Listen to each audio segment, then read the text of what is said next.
In einem abgelegenen Dorf namens Silberhain, umgeben von dichten Wäldern und hohen Bergen, lag der mysteriöse Mondsee.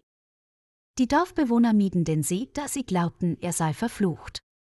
Nur Fiona, eine mutige junge Frau mit einer natürlichen Neugier, fand den See faszinierend und wollte sein Geheimnis lüften. Eines Tages werde ich herausfinden, was diesen See so besonders macht, sagte sie sich. Die Sage besagte, dass in der Mitte des Sees ein magischer Stein lag, der dem Besitzer unglaubliche Kräfte verleihen konnte. Aber um den Stein zu erreichen, musste man 3 Prüfungen bestehen, die vom Geist des Sees bewacht wurden. Mit einem Rucksack voller Proviant und einem stabilen Boot machte sich Fiona auf den Weg zum Mondsee. Als sie den See erreichte, wurde die Luft kälter und der Himmel bewölkt. Fiona zögerte, stieß sich dann aber mutig mit dem Paddel ab und fuhr in die Mitte des Sees. Kaum hatte sie die Mitte erreicht, tauchte der Geist des Sees auf. »Wer wagt es, meinen magischen Stein zu suchen?« fragte er mit einer tiefen Stimme. »Ich bin Fiona aus dem Dorf Silberhain, und ich will das Geheimnis dieses Sees lüften.« Der Geist lächelte. »Dann musst du meine 3 Prüfungen bestehen. Zuerst musst du den Rätsel der Zeit lösen.« Mit ihrer scharfen Intelligenz gelang es Fiona, das Rätsel zu lösen.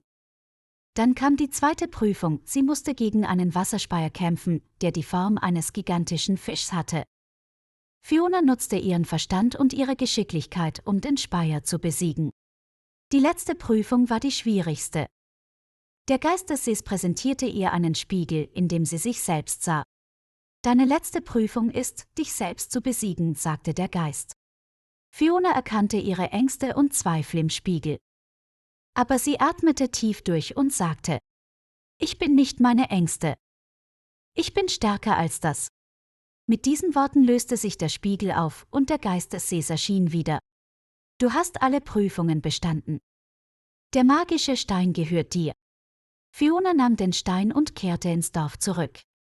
Mit den Kräften des Steins half sie den Dorfbewohnern, ihre Probleme zu lösen und führte sie zu einer neuen Ära des Friedens und des Wohlstands. Aber Fiona wusste, dass wahre Stärke von innen kommt und gab den Stein schließlich zurück an den Mondsee, damit die nächste Generation die Chance hätte, ihre eigenen Prüfungen zu bestehen. Und so wurde Fiona zur Legende von Silberhain, einer Geschichte über Mut, Intelligenz und die Kraft des menschlichen Geistes.